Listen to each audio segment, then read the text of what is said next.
Hello everyone and welcome back to the Dork Side. I am the Dork in the Road, and today we're going to talk about my top 7 picks if you're looking for a used dual sport motorcycle.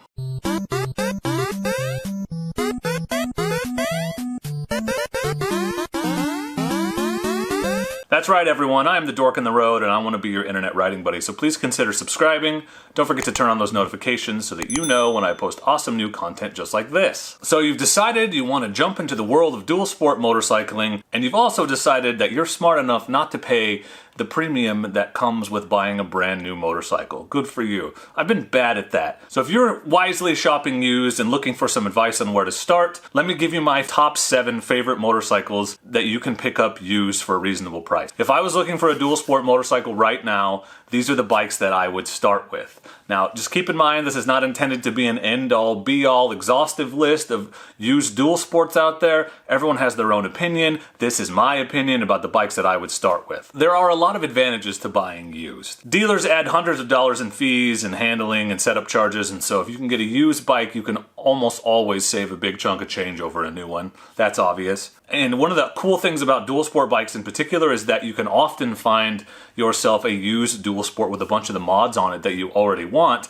And typically those mods do not raise the price of the bike. They don't get factored into the resale value, which sucks if you're the seller, but is fantastic if you're the buyer. But when I look at used bikes, I almost exclusively think about Japanese motorcycles. In fact, every motorcycle I'm going to recommend to you is Japanese. But that's not to say that European bikes are not awesome used and that you can't find great ones out there, but I personally, when it comes to reliability, just the rock solid reliability of the Japanese bikes appeals to me. Every bike on this list can be had for a reasonable price. They're all around $5,000 or less can be had used. You're rarely going to find a perfect dual sport. Dual sports get dropped, they get used, they'll have scuffs on them. That's what they're designed for. It's not like a street bike where one drop is like, oh, a deal breaker. Dual sports go down a lot, so you're going to find a few scuffs here and there. I actually like it. Its character it means the bike's been used the way it's supposed to have been, and it makes me feel less bad when I inevitably drop it if I'm not the first person to scuff it up. That's not a bad thing, so keep in mind if you're looking for a pristine unicorn, you're probably going to have to buy a new bike.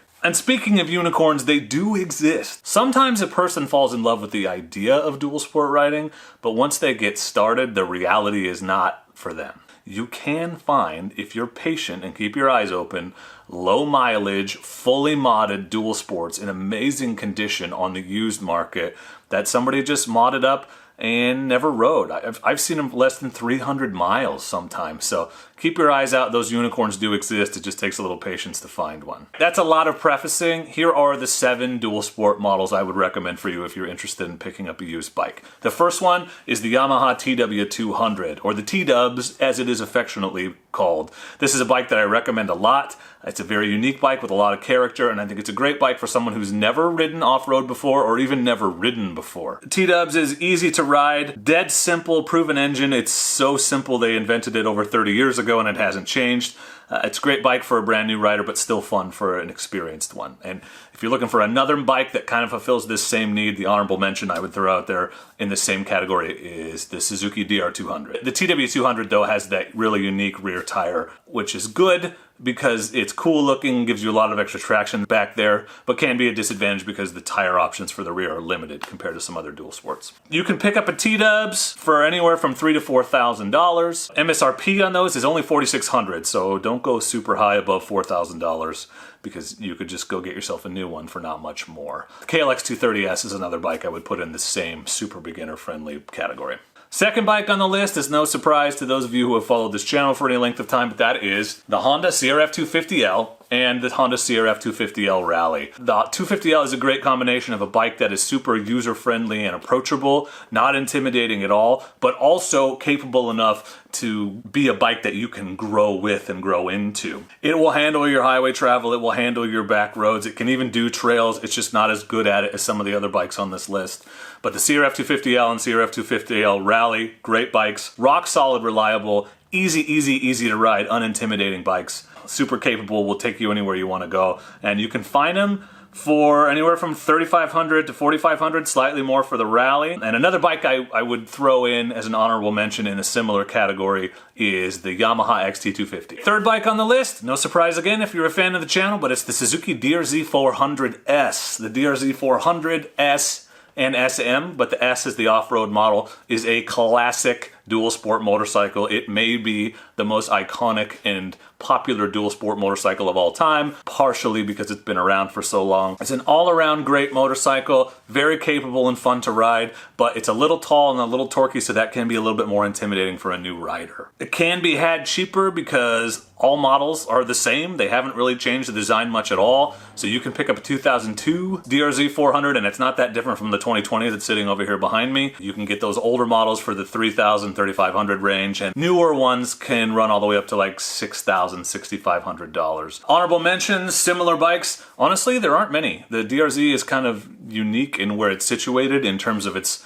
low maintenance, high reliability, and still pretty capable. Probably the closest, most similar bikes I would say that are out there. Maybe an old Honda XR400R that's been converted to be street legal, and probably the closest modern equivalent is the CRF250L, but that's a bike in a whole nother class of its own, including being about twice as expensive. Another great used dual sport to consider is the Yamaha WR250R. So the WR250R has almost all of the advantages of the DRZ400S, except the engine is smaller, so it has less horsepower, but the WR has fuel injection, the DRZ does not. The WR has a 6th gear, the DRZ does not. The WR is just a lot more modern design. An honorable mention alongside the WR250R is the Kawasaki KLR650S, but only the 2018 or newer are fuel injected. Anything older than that is carbureted, but the suspension's equally good. It's about the same capability, so another good bike to consider. And numbers 5, 6, and 7 on the list are a threefer. If you are a person who's only gonna have one motorcycle and you want a motorcycle that can do everything, so you wanna ride on the highway, you wanna take it on the freeway potentially, but you also want to be able to get up in the woods, ride trails maybe, and explore and feel like you've got one dual sport motorcycle that does it all. These are the 3 bikes that I would consider, and I would probably look at all 3 of them at the same time and just try to find the one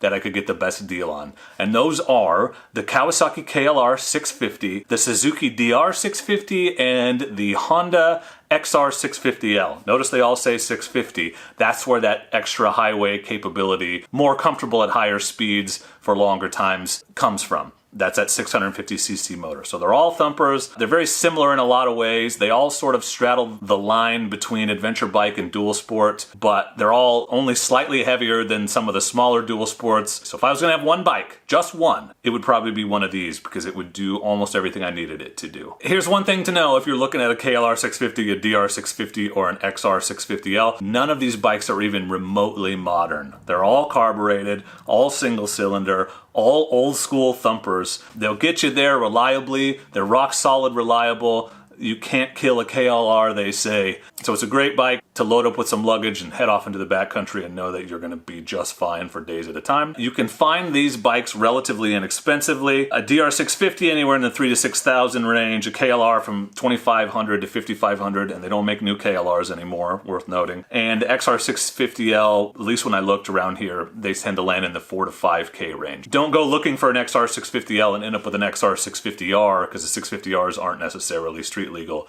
The L definitely is. So that's kind of a quick overview of 7 bikes I would consider if I was going to pick up an additional dual sport in my garage, or I was going to pick up my first dual sport, but I was definitely going to look used. That's where I personally would start. What models would you consider? What have I forgotten? What's not on my list? What's a rock solid, reliable, capable dual sport that you can find for a reasonable price? Let me know in the comments. I want to take a moment to say thank you to my channel members and patrons, without whom content like this would not be possible. Channel members get early access to videos, merchandise discounts, and other perks, so if you're interested in joining them, check out that join button right below this video. And if you're looking for more dual sport beginner motorcycle recommendations, check out my top 5 first dual sport motorcycles video. I'll put a link to it up above for you.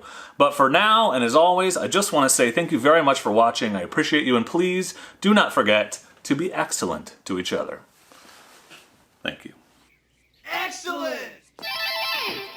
We're going to talk about my 7 favorite, top, best, used dual sport motorcycles.